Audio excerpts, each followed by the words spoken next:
Bismillahirrahmanirrahim. Hello everyone, this is Syed Malik, and in this video, we're going to begin with the chapter accounting for not profit organization, not for profit organization, या फिर non profit organization भी हम इसको बोल सकते हैं, ठीक है?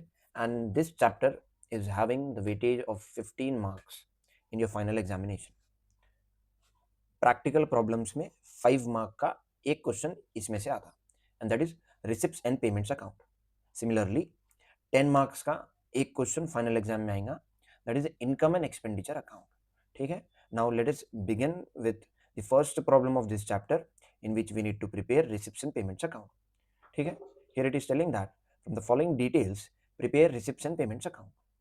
अब what is the format of receipts and payment account, ये इसका फॉर्मेट है.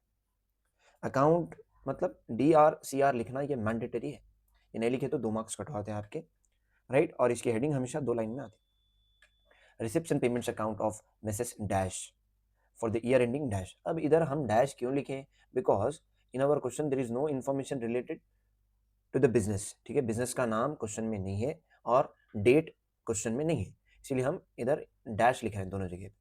अगर रहता था तो लिख देते थे, right. So let us begin with the first statement.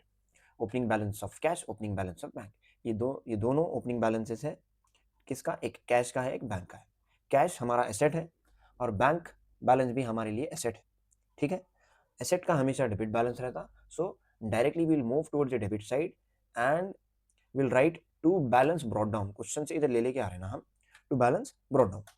ठीक है, पहले हम कैश का अमाउंट लिख लेंगे एंड दैट इज 1500. उसके बाद हम बैंक का लिखेंगे, दैट इज 4500. ऑलवेज रिमेंबर, इसको आउटर कॉलम में लिखना है, not in the inner column. कई के बाद से वो मैं लास्ट में समझाता हूँ, मगर बैलेंस ऑफ कैश और बैलेंस ऑफ बैंक ये आपको आउटर कॉलम में लिखना है. Now let us see receipts and payments account का नेचर क्या है. नेचर मतलब ये रियल अकाउंट, इसका नेचर है रियल अकाउंट. रियल अकाउंट के रूल के हिसाब से debit what comes in, credit what goes out. आपको कुछ भी करना नहीं है, सिर्फ और सिर्फ कैश के ऊपर फोकस करो. बिजनेस में पैसे आए तो डेबिट साइड लिखो, बिजनेस में से पैसे गए तो क्रेडिट साइड लिखो. ठीक है, कैश अगर आया तो डेबिट साइड लिखना है, कैश अगर गया तो क्रेडिट साइड लिखना है. Simple and easy.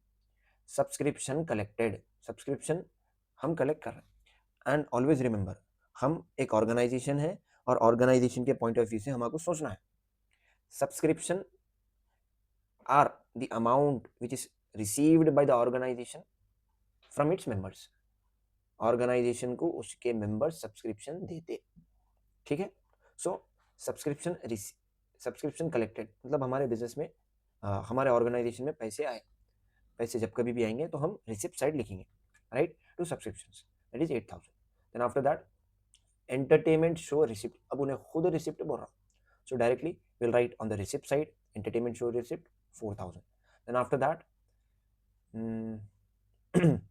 after that we have entrance fee received. अब एंट्रेंस फी क्या है, देखिए रिसीव्ड मतलब पैसे हमारे बिजनेस में आ रहे हैं, पैसे आए तो रिसिप्ट साइड लिखना है 2000. Then after that everything is done. ठीक है, सब्सक्रिप्शन लिख डाले, हम एंटरटेनमेंट शो रिसिप्ट लिख डाले, एंट्रेंस फी लिख डाले, so everything is done. Now directly will move towards payment side. Payment side business में से पैसा गया तो पेमेंट साइड लिखना है. So computer purchased, tournament expenses, entertainment show expenses. Computer purchase पैसा गया लिख डाले. उसके बाद टूर्नामेंट एक्सपेंसेस पैसा गया, पेमेंट साइड लिख डाले. उसके बाद क्या था, एंटरटेनमेंट शो एक्सपेंसेस पैसा गया लिख डाले. पीरियोडिकल्स, अब ये पीरियोडिकल्स क्या है मालूम. ठीक है, न्यूज़पेपर्स और मैगजीन्स को आप पीरियड वाइज पे करते, जैसा कि मंथली हो गया, राइट, क्वार्टरली हो गया, हाफ ईयरली हो गया, एनुअली हो गया. This is nothing but periodicals, right. So पैसे हमारे बिजनेस में से जा रहे हैं तो हम पेमेंट साइड लिखेंगे इसको, periodicals. And after that we have salaries. अब आपको ऑर्गेनाइजेशन के पॉइंट ऑफ व्यू से सोचना है. ठीक है, हम सैलरीज हमारे वर्कर्स को, एम्प्लॉयज़ को देते, हमको सैलरी मिलती नहीं, तो सैलरी हमारे लिए इनकम नहीं होती, that is our expenditure. So will write by salaries ₹1200. And after that rent paid मतलब पैसे जा रहे हैं, पैसे गए तो पेमेंट साइड लिखना है आपको. Then after that closing balance of cash, ये बैलेंस कैरी डाउन है.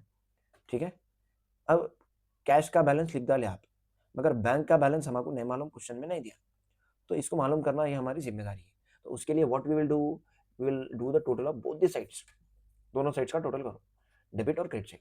अब गौर से देखो कौन सी साइड ज़्यादा है, डेबिट साइड का टोटल ज़्यादा है, and that is 20,000।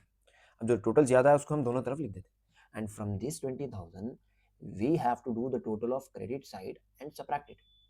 Credit side का टोटल कितना हो रहा करो, और उसको ये 20,000 से सब्ट्रैक्ट करो, तो आपको क्या आता, बैंक बैलेंस आ जाता।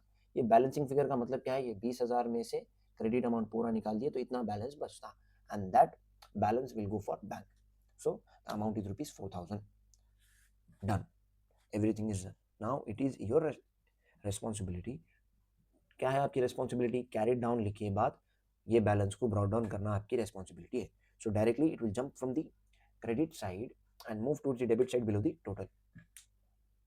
ठीक है, अब इसमें कैश का भी बैलेंस आता, क्लोजिंग बैलेंस, क्योंकि क्वेश्चन में दे दिया closing balance is nothing but balance carried down, right. From this we have completed the first problem of reception payments account, right. In the next video we'll continue with the next problem. Till then, stay connected with Ranks, the Institute of Commerce. Thank you.